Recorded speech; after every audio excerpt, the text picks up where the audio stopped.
அல்லாஹ்வுடைய தூதர் நபிகள் நாயகம் ஸல்லல்லாஹு அலைஹி வஸல்லம் உடைய காலத்தில் வாழ்ந்த சொர்க்கத்து வாசிகளாக இந்த பூமியில் நற்செய்தி பெற்ற அந்த உத்தம சஹாபாக்களுடைய வாழ்க்கை வரலாற்றை சிறப்புமிக்க இந்த ரமலானுடைய மாதத்தில் தொடர்ந்து நாம் அறிந்து வருகிறோம். அதில் அபூபக்கர் சித்திக் ரலியல்லாஹு அன்ஹுடைய வாழ்க்கை வரலாறு, உமர் ரலியல்லாஹு அன்ஹு அவர்கள், உஸ்மான் ரலியல்லாஹு அன்ஹு அவர்கள், அலி ரலியல்லாஹு அன்ஹு அவர்கள், இப்படி 4 கலீஃபாக்களுடைய வாழ்க்கை வரலாற்றை தொடர்ந்து அம்மார் ரலியல்லாஹு அன்ஹுடைய வாழ்க்கை வரலாற்றையும் நாம் தொடர்ந்து அறிந்த நிலையில் இன்றைய தினம் நபிகள் நாயகம் ஸல்லல்லாஹு அலைஹி வஸல்லம் அவர்கள் 2 ரெக்கைகளை உடையவர் என்று ரசூலுல்லாஹி ஸல்லல்லாஹு அலைஹி வஸல்லம் சிறப்பித்து சொன்ன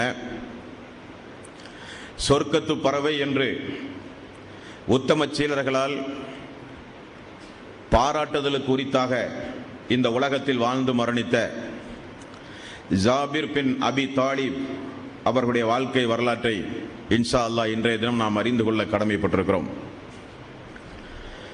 இந்த ஜாபிர் ரலியல்லாஹு அன்ஹு அவர்கள் யார் என்றால், ரசூலுல்லாஹி ஸல்லல்லாஹு அலைஹி வஸல்லம் அவர்களை சிறு பிராயத்திலே இருந்து வளர்த்தி ஆளாக்கிய அபூ தாலிப் அவர்களுடைய மகன்தான் ஜாபிர் ரலியல்லாஹு அன்ஹு.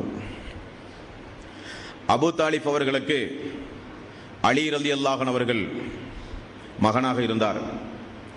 அலி ரலியல்லாஹு அன்ஹு அவருடைய மூத்தவர் தான், அண்ணன் தான் இந்த ஜாபிர் ரலியல்லாஹு அன்ஹு. ஆரம்ப காலகட்டத்தில் அலி ரலியல்லாஹு அன்ஹு அவர்கள் இஸ்லாத்தை தழுவினார். அதன் பிறகு இஸ்லாமிய மார்க்கத்தை ஏற்றுக்கொண்டார் அவருடைய அண்ணன். ஜாபிர் ரலியல்லாஹு அன்ஹு அவர்கள் அலி ரலியல்லாஹு அன்ஹு அவர்களை காட்டிலும் 20 வயது மூத்தவர். இந்த ஜாபிர் ரலியல்லாஹு அன்ஹு அவர்களை மக்கள் அபுல் மசாக்கீன், ஏழை எளியவர்களுடைய அன்பு தந்தை என்கிற ஒரு அடைமொழி சொல்லோடு ஜாபிர் ரலியல்லாஹு அன்ஹு அவர்களை மக்கள் அன்பாக அழைப்பதுண்டு. அபுல் மசாக்கீன் என்கிற பெயர் இவருக்கு ஏன் வந்தது என்றால், ஏழை எளியவர்களை பார்த்தால், உணவு கேட்டு பசியோடு வருகிற மக்களை பார்த்தால் உடனடியாக தன்னிடத்தில் இருக்கிறதை கொடுத்து உபகாரம் செய்கிற ஒரு நல்ல ஒரு பண்புடையவராக இவர் இருந்த காரணத்தினால் அபுல் மசாக்கீன், ஏழை எளியவர்களுடைய அன்பு தந்தை, அவர்களின் மீது இரக்கம் காட்டுபவர் என்கிற பொருள் பொதிந்த ஒரு அருமையான ஒரு சிறப்பு பெயருக்குரியவர் ஜாபிர் ரலியல்லாஹு அன்ஹு அவர்கள். இவர் ஒரு போரில் தன்னுடைய 2 கைகளையும் இழந்தார். ஆகவே அவருக்கு வரலாறுகளில் சொல்லப்படுகிறது அபுல் ஜனாஹைன், அபுல் ஜனாஹைன் அத்தையார், சொர்க்கத்து பறவை. அல்லாஹு தஆலா 2 கைகளுக்கும் பதிலாக பறவைகளுடைய 2 ரெக்கைகளை அல்லாஹ் அவருக்கு வழங்கினான் என்றெல்லாம் மிகச்சிறந்த அல்லாஹ்வுடைய தூதரால் மிகப்பெரிய அளவில் பாராட்டுக்கு உரித்தான ஒரு நபித்தோழர் ஜாபிர் ரலியல்லாஹு அன்ஹு. ஆரம்ப காலகட்டத்திலெல்லாம் உங்களுக்கு தெரியும், தொடர்ந்து வாழ்க்கை வரலாற்றை அறிந்தவர்கள் நீங்கள், ரசூலுல்லாஹி ஸல்லல்லாஹு அலைஹி வஸல்லம் அவர்களுக்கு மக்காவில் கடுமையான நெருக்கடியான ஒரு சூழ்நிலை ஏற்பட்ட பொழுது அல்லாஹ்வுடைய ரசூல் ஆரம்பமாக உஸ்மான் ரலியல்லாஹு அன்ஹு அவருடைய தலைமையில் ஒரு 12 ஆண்களையும் 4 பெண்களையும் உஸ்மான் ரலியல்லாஹு அன்ஹுடைய தலைமையில் ரசூலுல்லாஹி ஸல்லல்லாஹு அலைஹி வஸல்லம் முதல் ஹிஜ்ரத்தாக அபிசீனியாவுக்கு அனுப்பிய வரலாறு உங்களுக்கு தெரியும். நாளுக்கு நாள் துன்பங்கள் அதிகரித்து இருந்த பொழுது அல்லாஹ்வுடைய வசனத்திற்கேற்றவாறு 39வது அத்தியாயம் 10வது வசனம், லில்லதீன அஹ்ஸனு ஃபி ஹயாத்தித் துன்யா ஹஸனா, இவ்வுலகில் நன்மை செய்தோருக்கு நிச்சயம் நன்மை கிடைக்கும். வ அர்துல்லாஹி வாசிஆ, அல்லாஹ்வுடைய பூமி விசாலமானது, அல்லாஹ்வுடைய பூமி விசாலமானது என்கிற ஆயத்திற்கு ஏற்றவாறு அல்லாஹ்வுடைய ரசூல் தன்னுடைய மார்க்கத்தை, அல்லாஹ்வுடைய மார்க்கத்தை பின்பற்றிய மக்களை காப்பாற்ற வேண்டும் என்பதற்காக அபிசீனியாவுக்கு பயணம் அனுப்பினார்கள். இப்படி ரசூலுல்லாஹி ஸல்லல்லாஹு அலைஹி வஸல்லம் பயணம் அனுப்பி இந்த 16 பேரும் அபிசீனியாவில் இருக்கும் பொழுது மக்காவில் ஒரு அற்புத சம்பவம் நடக்கிறது. அதுவரை குறைஷிகள் திருக்குர்ஆன் ஓதுவதை கிண்டல் செய்தார்கள். அதுவரை குறைஷிகள் திருக்குர்ஆனுடைய வசனம் என்ன என்று கேட்பதற்கு கூட முயற்சி செய்யாதவர்கள். அதுவரை குறைஷிகள் அல்லாஹ்வுடைய ஆயத்து ஓதும் பொழுது செவிகளிலே காது வைத்து அடைத்துக் கொண்டவர்கள். திடீரென ஒரு நாள் ரசூலுல்லாஹி ஸல்லல்லாஹு அலைஹி வஸல்லம் காபாவில் திருக்குர்ஆனுடைய வசனங்களை ஓதுவதை ஒரு சில குறைஷி கூட்டத்தார்கள் கேட்கிற ஒரு சூழ்நிலைக்கு அவர்கள் தள்ளப்பட்டார்கள். அல்லாஹு தஆலா அந்த குறைஷிகளுடைய மனோபாவத்தை 41வது அத்தியாயம் 26வது வசனத்தில் அல்லாஹ் தெளிவுபடுத்துகிறான். வகால அல்லதீன கஃபரு, இறை நிராகரிப்பாளர்கள் தங்களுக்கு மத்தியில் சொல்லிக் கொண்டார்களாம், வலா தஸ்மஉ லிஹாதல் குர்ஆனி வல்அவு ஃபீஹி லஅல்லக்கும் தஅலிபூன், திருக்குர்ஆனுடைய வசனங்கள் ஓத கேட்டால் காதுகளில் கை வைத்து செவிகளை அடைத்துக் கொள்ளுங்கள். திருக்குர்ஆனுடைய வசனங்களை யாராவது ஓதும் பொழுது அதை காட்டிலும் உங்களுடைய குயரை உயர்த்தி பேசுங்கள், உங்களுடைய குரலை. அதன் மூலம் அவர்களை நீங்கள் வெற்றியடையலாம் என்று இறை நிராகரிப்பாளர்கள் கூறிய காரணத்தினால் அதுபோன்று அவர்களுடைய நடவடிக்கை இருந்ததை அல்லாஹ் திருக்குர்ஆனிலே சொல்லுகிறான். ஆக திருக்குர்ஆனுடைய வசனங்களை கேட்க அவர்களுக்கு வாய்ப்பே இல்லை. திடீரென அவர்கள் அமர்ந்து கொண்டிருக்கிற சபைக்குள், காபாவுக்குள் ரசூலுல்லாஹி ஸல்லல்லாஹு அலைஹி வஸல்லம் ஒரு நாள் புகுந்தார்கள். புகுந்து அல்லாஹ்வுடைய ரசூல் சூரத்து நஜ்ம் 41வது அத்தியாயம் ரசூலுல்லாஹி ஸல்லல்லாஹு அலைஹி வஸல்லம் அவர்கள் ஓதலானார்கள். ஓதுவதை கேட்டால் கேட்க வேண்டிய சந்தர்ப்பம் அன்றைக்கு தான் குறைஷிகளுக்கு கிடைத்தது.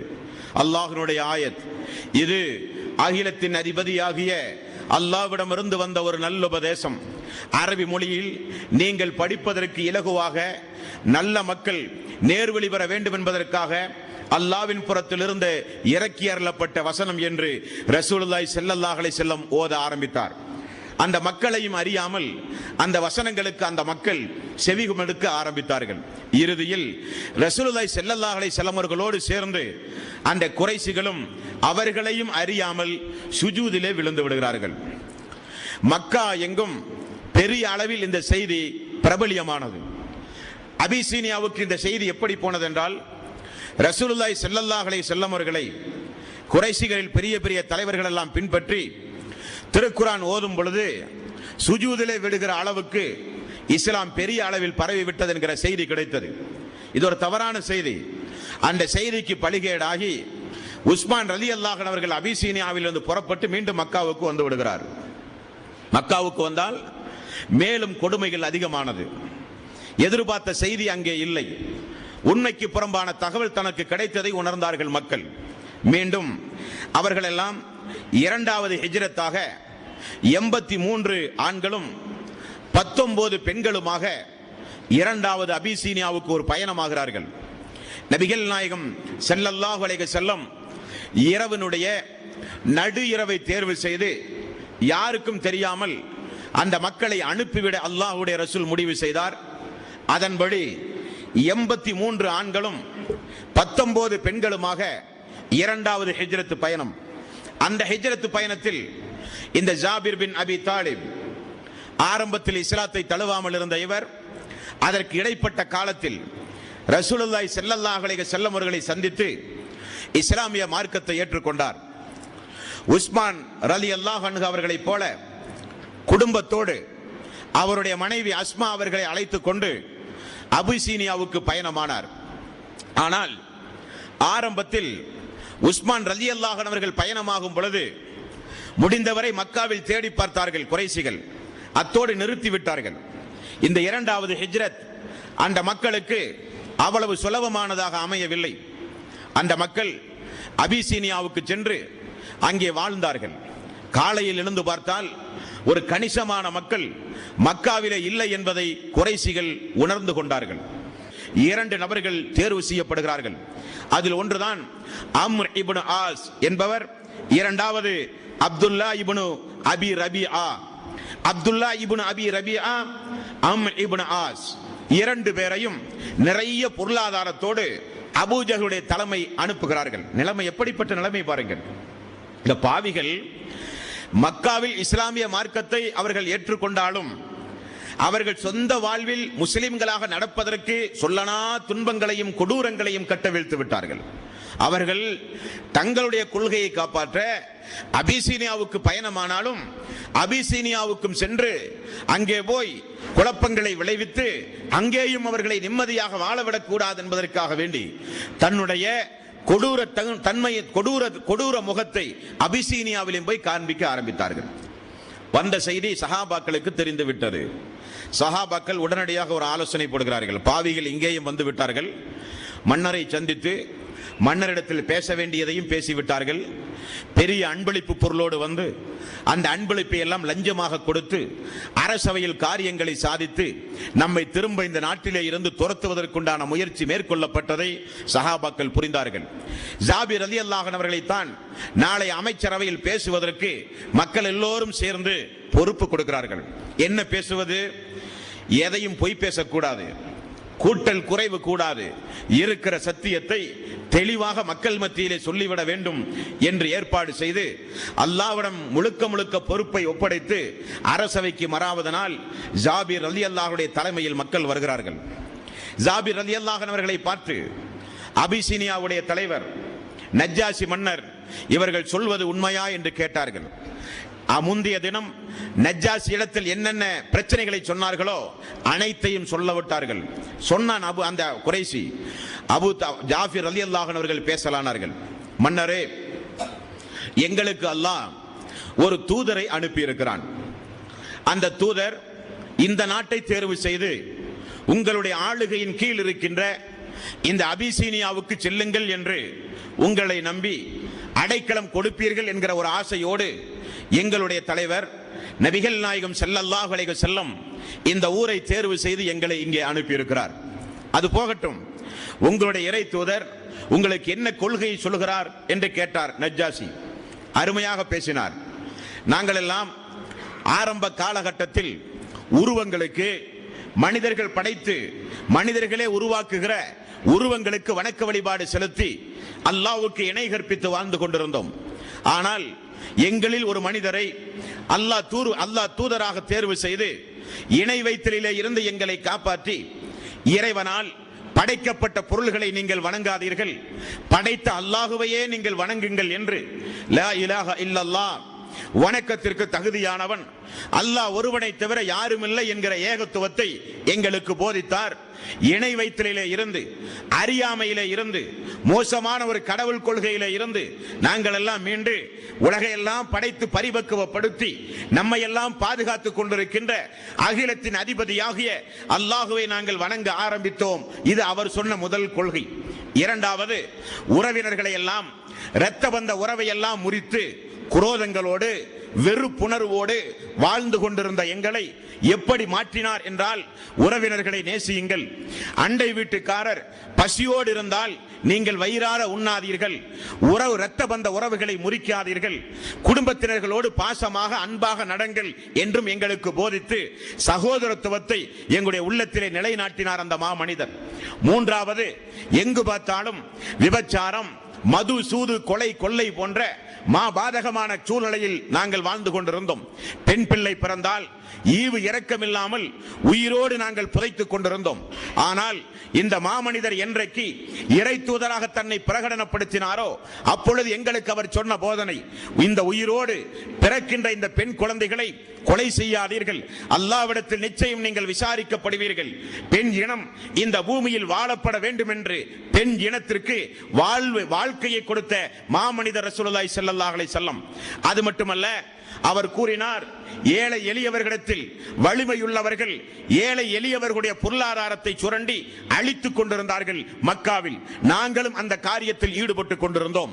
ஆனால் என்றைக்கு இந்த இஸ்லாம் எங்களுக்கு வந்ததோ அன்றைக்கு ஏழை எளியவர்களின் மீது இரக்கம் காட்ட ஆரம்பித்தோம். விபச்சாரத்தில் இருந்து ஒதுங்கினோம், மதுபானத்தை தூக்கி வீசினோம் என்றெல்லாம் தீய பழக்க வழக்கத்தில் இருந்து ஒதுங்கி வாழ்ந்த சிறப்பு அம்சங்களை எல்லாம் நஜ்ஜாசி மன்னரிடத்தில் எடுத்து சொல்ல ஆரம்பித்தார். நஜ்ஜாசி மன்னர் கூர்மையாக கவனித்து அந்த மக்களை பார்த்து சொன்னார்கள், இந்த முஸ்லிம்கள் இந்த அபிசீனியாவில் எந்த பயமும் இல்லாமல் என்னுடைய பாதுகாப்பின் கீழ் அவர்கள் இருப்பார்கள், நீங்கள் மக்காவுக்கு சென்று விடலாம் என்று குறைஷிகளை உதாசீனம் செய்து குறைஷிகளை திரும்ப போக சொல்லிவிட்டாரா, ஒரு கட்டளை பிறப்பித்து விட்டார். குறைஷிகள் போவார்களா? அந்த அம்ர் இப்னு ஆஸ் அவர்களும் உடன் வந்த அந்த தோழரும் இருவரும் சேர்ந்து அபிசீனியாவில் மீண்டும் ஒரு நாள் தங்கி நாளைய தினம் மீண்டும் எப்படியாகினும் ஒரு சூழ்ச்சி செய்து மன்னருடைய மனோநிலையை கூட மாற்றுகிற முயற்சியை மேற்கொள்ள வேண்டும் என்று ரகசிய திட்டம் போடுகிறார்கள். சமாதானம் அடைந்த முஸ்லிம்கள் எல்லாம் ஜாபிர் ரலியல்லாஹு அன்ஹு அவர்களுடைய தலைமையில் அபிசீனியாவிலே அன்று இரவு பொழுதை கழித்தார்கள். மறாவது நாள் மீண்டும் உத்தரவு வருகிறது, நஜ்ஜாசி மன்னர் உங்களை அழைக்கிறார் என்று. அதற்கிடையில் என்ன செய்தார்கள் என்றால், நஜ்ஜாசி மன்னரிடத்திலே போய் அமைச்சவர்களுடைய ஆலோசனையின் பேரில் நஜ்ஜாசி மன்னரை இப்படி அவர்கள் கலக்குகிறார்கள். என்ன சொல்கிறார்கள் என்றால், மன்னரே, நீங்கள் யாரை வணங்குகிறீர்கள்? உங்களுடைய ரப் யார்? உங்களுடைய கடவுள் கொள்கை என்ன? ஈசா அலைஹிஸ்ஸலாத்து வஸ்ஸலாம், ஈசா நபியை எந்த அளவுக்கு பிரதானமானவராக நீங்கள் கருதுகிறீர்கள்? அவரை குறித்து அவர்களிடத்திலே நீங்கள் கேளுங்கள். அவர்கள் தப்பும் தவறுமான செய்தியை சொல்லுவார்கள். விஷமத்தனமான ஒரு பிரச்சாரத்தில் ஈடுபடுகிறார்கள். காரணம், நஜ்ஜாசி மன்னர் ஒரு கிறிஸ்தவர் என்பதை அறிந்து இவருடைய நோக்கம் இரண்டு. ஜாபிர் ஈசாவை அல்லாஹ்வுடைய அடிமை என்று சொன்னால் நஜ்ஜாசி மன்னர் கடுமையாக அவர்களை எதிர்ப்பார்.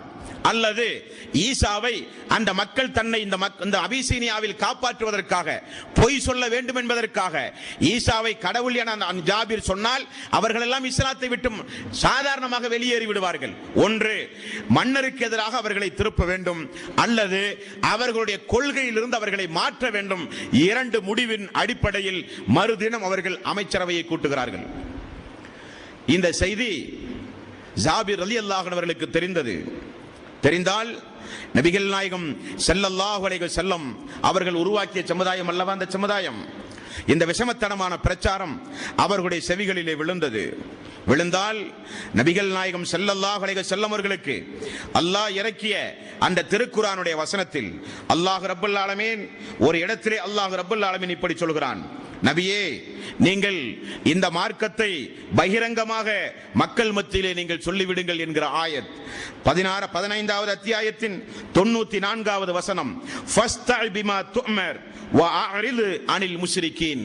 நிச்சயமாக பகிரங்கமாக இந்த சத்தியத்தை சொல்லிவிடுங்கள், முஷ்ரிக்குகளை நீங்கள் நிராகரித்து விடுங்கள் என்கிற ஆயத்தின் அடிப்படையில் வளர்க்கப்பட்ட மக்கள் அந்த மக்கள். ஜாபிரிடத்தில் சொல்லுகிறார்கள், சத்தியத்தை ஏதாகினும் தெளிவாக நீங்கள் சொல்லிவிடுங்கள், அல்லாஹ் நாடியது நடக்கட்டும். இரண்டாவது நாள் சபை கூடுகிறது.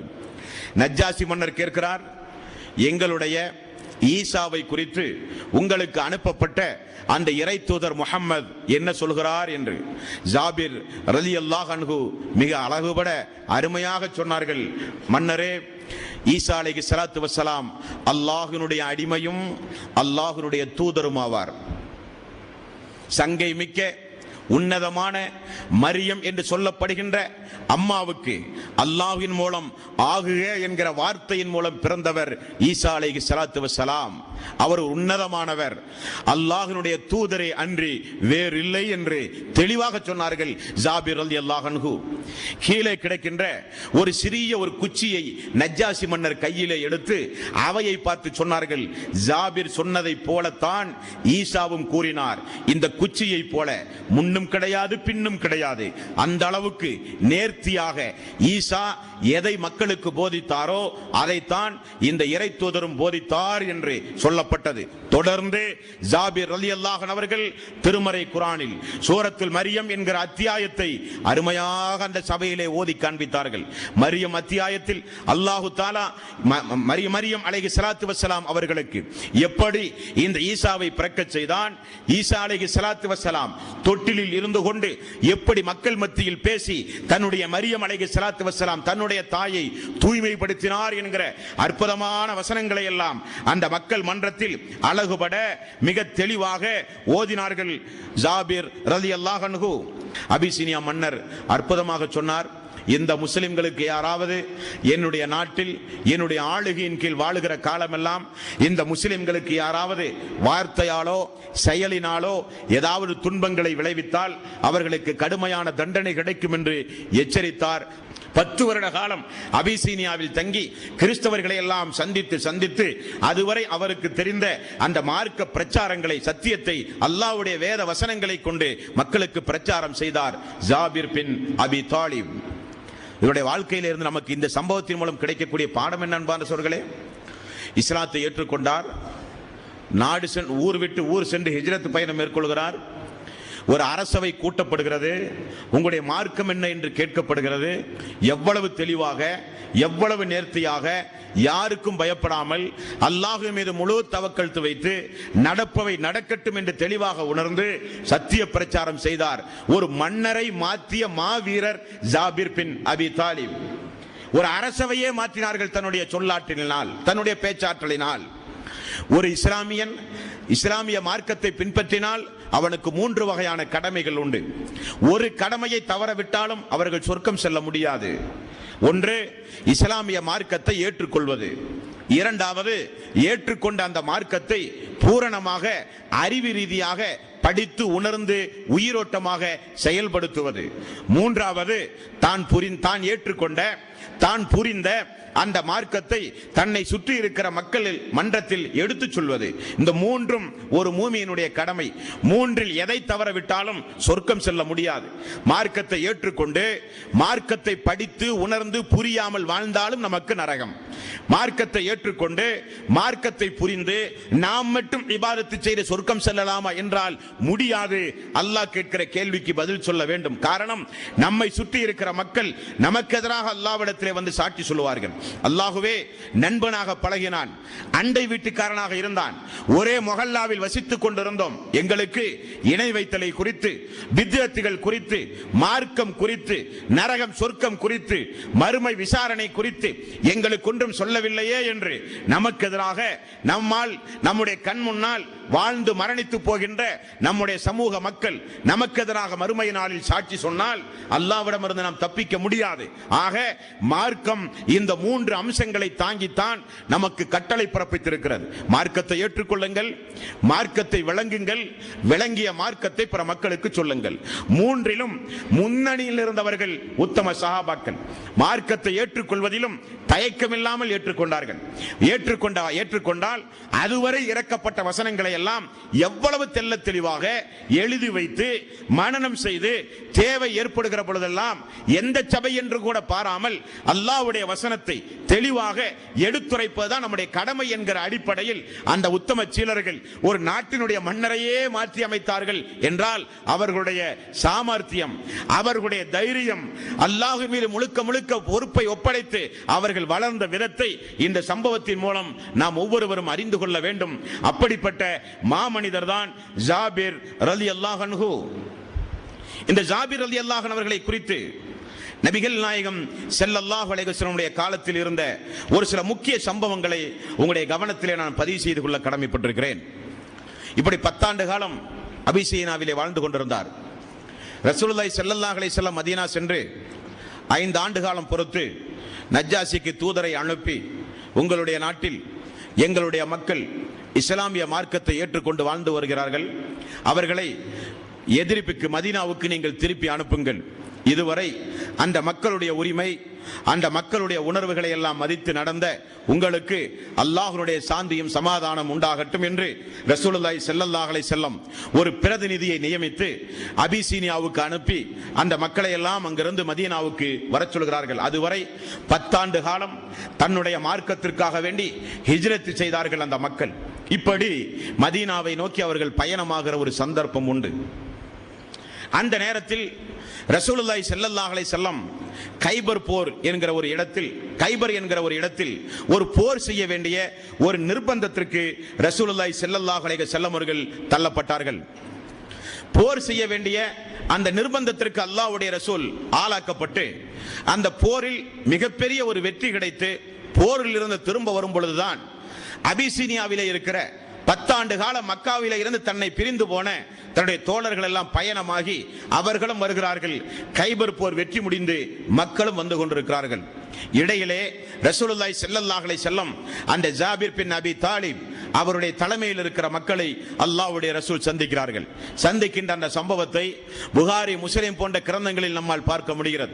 அல்லாஹ்வுடைய ரசூல் அமர்ந்து கொண்டிருந்த அல்லாஹ்வுடைய ரசூல் ஓடி போய் எழுந்து ஜாபிர் பின் அபி தாலிபை கட்டி தழுவி முத்தமிட்டு நெற்றியில் முத்தமிட்டு ரசூலுல்லாஹி ஸல்லல்லாஹு அலைஹி வஸல்லம் மக்களை பார்த்து சொன்னார்கள், கைபரில் கிடைத்த இந்த வெற்றியை நினைத்து நான் சந்தோஷப்படுவதா அல்லது 10 ஆண்டு காலத்திற்கு முன்னதாக அல்லாஹ்வுடைய தீனை காப்பாற்ற குடும்பம் குடும்பமாக ஜாபிர் அவருடைய தலைமையில் மக்கள் அபிசீனியாவுக்கு ஹிஜ்ரத் சென்று வந்தார்களே, இந்த வருகையை நினைத்து நான் சந்தோஷப்படுவதா என்று ரசூலுல்லாஹி ஸல்லல்லாஹு அலைஹி வஸல்லம் பாராட்டி சீராட்டி ஜாபிர் பின் அபி தாலிபை மக்கள் மத்தியிலே புகழ்ந்து பேசினார்கள் ரசூலுல்லாஹி ஸல்லல்லாஹு அலைஹி வஸல்லம். அப்படியே மதீனாவுக்கு வந்தார்கள். மதீனாவுக்கு அப்படியே வந்தார்கள். வந்தால் எல்லோரும் அவரவர்களுடைய இடத்திற்கு போனவுடன் ஜாபிர் ரலியல்லாஹு அன்ஹு அவர்கள் மதீனாவில் இருக்கிற மக்களை எல்லாம் போய் பார்த்து சுகமெல்லாம் விசாரித்து, எங்கே முஸஅபை காணவில்லை, எங்கே ஹம்சாவை காணவில்லை, நம்முடைய அந்த தோழர்கள் எல்லாம் எங்கே என்று விசாரித்த பொழுது அங்க இருக்கிற மக்கள் சொன்னார்கள், அவர்கள் உஹது போரிலே கொல்லப்பட்டார்கள், பத்ர் போர்க்களத்தில் இந்தந்த தோழர்கள் எல்லாம் கொல்லப்பட்டார்கள், உஹது போர்க்களத்தில் இவர்கள் எல்லாம் ஷஹீதாக்கப்பட்டார்கள் என்று சொன்னவுடன் தேம்பி தேம்பி ஜாபிர் ரலியல்லாஹு அன்ஹு அவர்கள் அழுதார்கள்.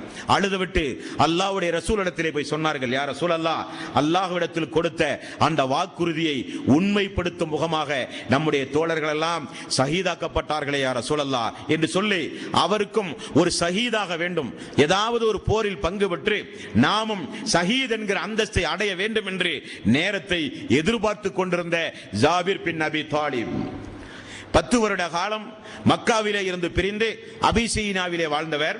அபிசீனியாவிலே இருந்து மதீனா வந்து மக்கள் எல்லாம் இஸ்லாமிய சாம்ராஜ்யத்தின் கீழ் எந்த பயமும் இல்லாமல் சந்தோஷமாக வாழ்கிற அந்த வாழ்க்கையை தேர்வு செய்யாமல் ஜாபிர் பின் அபி தாலிப் என்னுடைய ஹம்சா, என்னுடைய முஸஅப், என்னுடைய அனஸ் பின் நலர் போன்ற சஹாபாக்கள் எல்லாம் அல்லாஹ்விடத்தில் கொடுத்த வாக்குறுதியை உண்மைப்படுத்தும் முகமாக எப்படி ஷஹீதானார்களோ அதே போன்று தானும் ஷஹீதாக வேண்டும் என்கிற ஒரு ஆர்வம் ஜாபிர் பின் அபி தாலிப் அவர்களுக்கு உருவானது.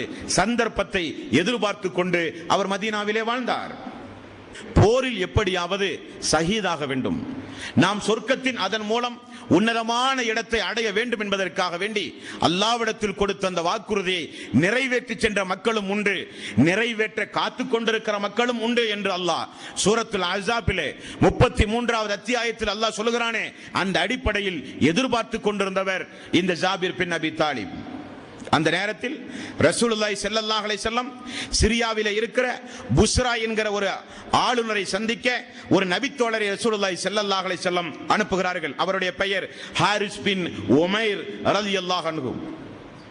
இந்த ஹாரிஸ் பின் உமைர் ரலியல்லாஹு அன்ஹு அவர்கள் புஸ்ராவில் இருக்கின்ற ஆளுநரை சந்தித்து ஒரு சில விவரங்களை தெரியப்படுத்த ரசூலுல்லாஹி ஸல்லல்லாஹு அலைஹி வஸல்லம் தூதுவராக அனுப்பினார்.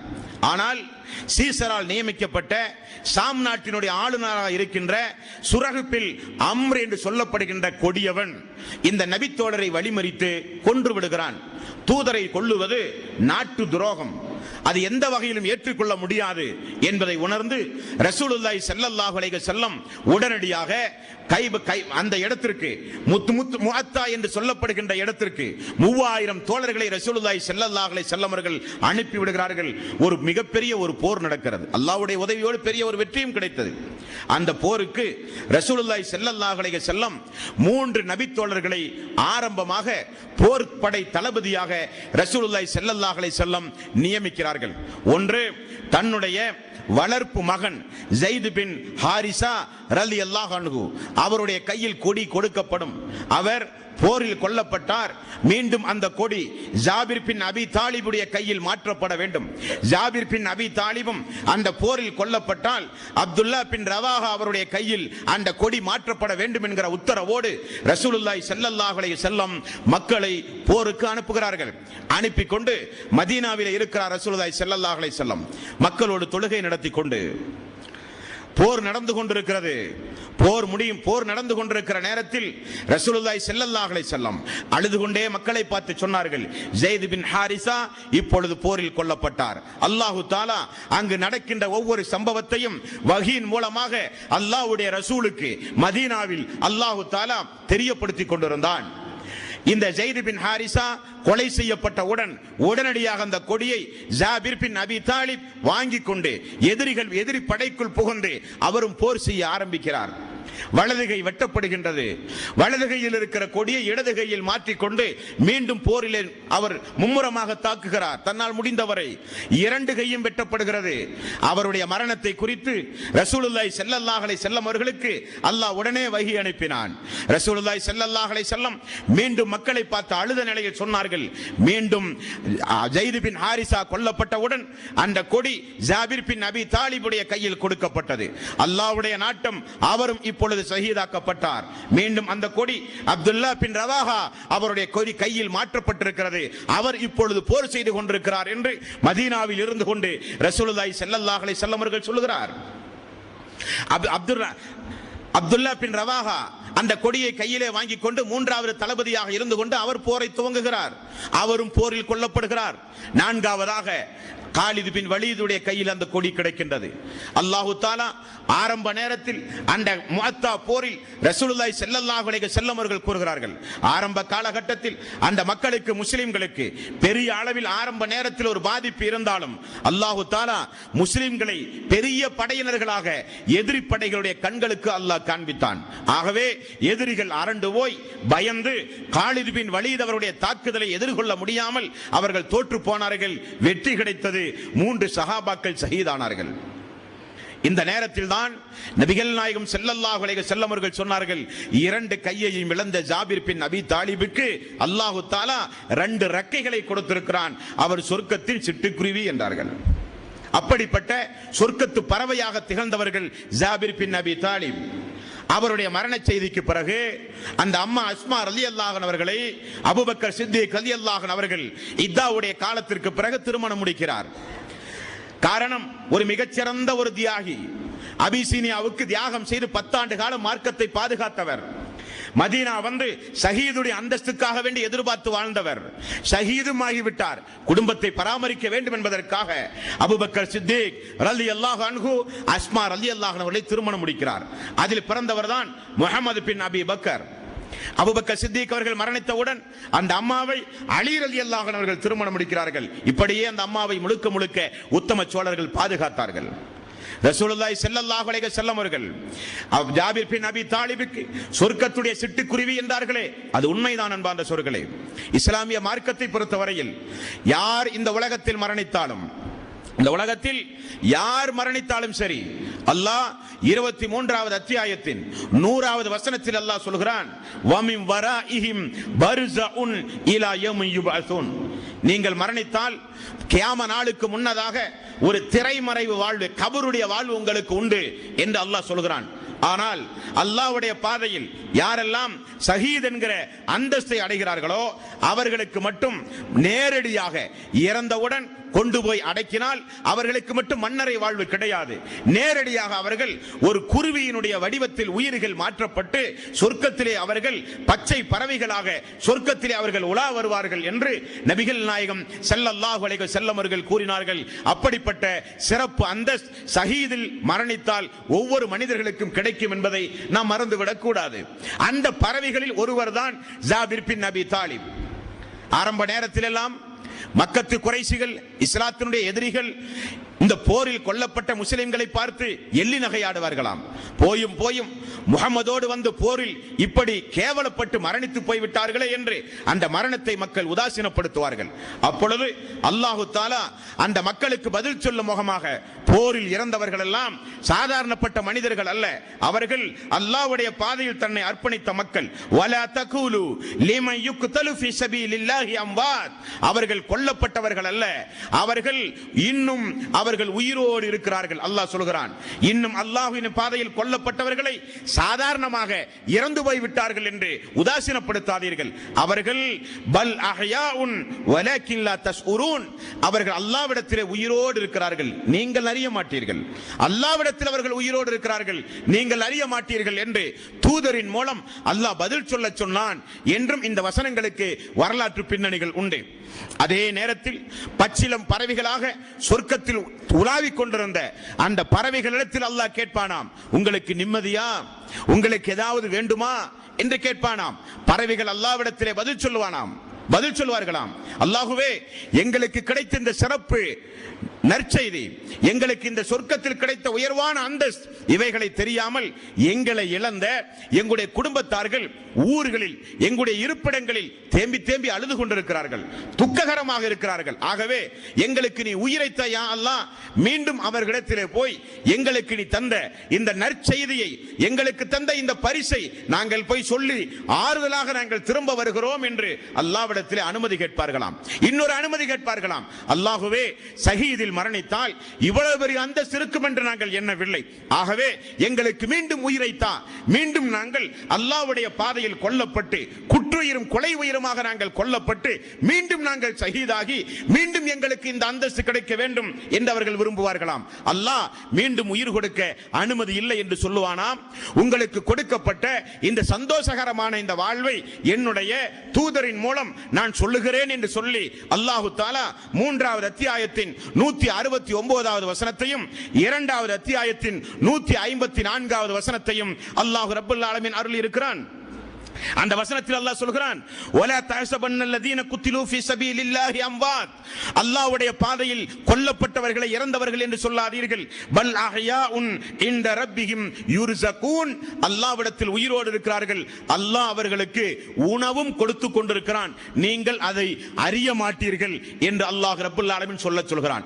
இந்த ஆயத் சொல்லப்பட்டவுடன் போரில் தன்னுடைய மகனை இழந்தவர்கள், போரில் தன்னுடைய தந்தையை இழந்தவர்கள், போரில் தன்னுடைய மனைவிமார்களை இழந்தவர்கள், போரில் தன்னுடைய மக்களை இழந்தவர்களுக்கு இந்த வசனம் சொல்லப்பட்டவுடன் நம்முடைய மக்களை நிச்சயம் அல்லாஹு தஆலா உயிர் கொடுத்து பாதுகாத்து ரிஸ்கை கொடுத்து அல்லாஹ் தன் கைவசம் சங்கைக்குரிய இடத்தில் அல்லாஹ் வைத்திருக்கிறான் என்று அந்த மக்கள் புரிந்து கொண்டார்கள், மக்கள் ஆறுதல் அடைந்தார்கள் என்று கூட அல்லாஹ்வுடைய வசனங்களின் மூலம் நாம் பார்க்கிறோம் என்பதை சொல்கிறேன். ஆக இந்த ஜாபிர் பின் அபி தாலிப் சொர்க்கத்து பறவையாக அல்லாஹு தஆலா 2 கரங்களையும் துண்டிக்கப்பட்டவுடன் ரெக்கைகளை அல்லாஹ் கொடுத்து சொர்க்கத்தில் பறக்க விட்டான் என்றெல்லாம் ஹதீஸ்களின் ஊடாக நம்மால் பார்க்க முடிகிறது. அந்த அளவுக்கு மிகப்பெரிய சொர்க்கத்து பறவையாக உலகத்தில் வாழ்ந்த அல்லாஹ்வுடைய தூதருடைய நற்சான்றிதழ் பெற்ற அல்லாஹ்வுடைய மார்க்கத்தை பாதுகாக்க ஹிஜ்ரத் மேற்கொண்ட 10 ஆண்டு காலம் ஹிஜ்ரத்தில் இருந்து கொண்டு வெளிநாட்டில் எந்த பாதுகாப்பும் இல்லாத நேரத்தில் இருந்தாலும் மார்க்கத்தை சொல்ல வேண்டும். மார்க்கம் அமானிதமானது. நாம் மரணிப்பதற்கு முன்னால் இந்த அமானிதத்தை மக்கள் மத்தியிலே ஒப்படைக்க வேண்டும் என்பதற்காக தீவிர பிரச்சாரத்தில் ஈடுபட்ட ஏழை எளியவர்களின் மீது இரக்கமும் அன்பும் பாசமும் கொண்ட ஜாபிர் பின் அபி தாலிப் வாழ்க்கை வரலாற்றை ஓரளவுக்கு இன்றைய தினம் நாம் ஒவ்வொருவரும் அறிந்தோம். எல்லாம் வல்ல அல்லாஹ் ரப்பல் ஆலமீன் இந்த உத்தம சீலர்களுடைய வாழ்க்கை வரலாற்றிலே இருந்து கிடைக்கக்கூடிய பாடங்களையும் படிப்பினைகளையும் நம்முடைய வாழ்விலும் நாம் நடைமுறைப்படுத்துகின்ற நன்மக்களாக அல்லாஹ் நம் அனைவர்களையும் ஆக்கி அருள் புரிவானாக. வாஹிர் தவானா அனில் ஹம்துலில்லாஹி ரப்பில் ஆலமீன். அஸ்ஸலாமு அலைக்கும் வரஹ்மத்துல்லாஹி வபரகாத்துஹு.